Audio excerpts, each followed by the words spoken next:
In this lecture, we will learn about the row height and column width. So how will you change the height and width of rows and columns?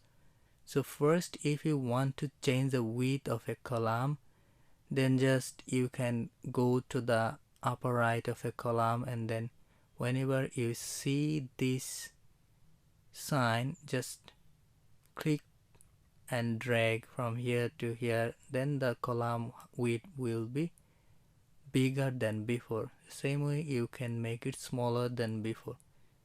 So if you want to increase the height of a row, just go to the select the row, and then after that when you see the arrow that is showing moving down, then just drag here, and then the height will increase. The same way whenever you just point out here, and then you can decrease the size.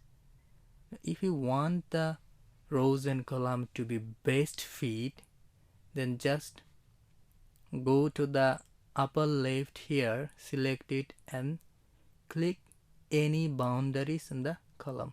Double click any boundaries of any column, and then after double clicking, it's showing the best fit. Now it looks very professional. All the columns and rows are arranged in such a professional way that it looks very excellent.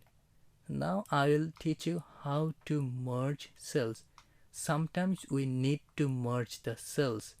So you select the cells, like you select cells from A25 to H25, and then you want to merge and make it center, and just go to the home, and then here you will see the merge and center. Just click here, and then it will be merged.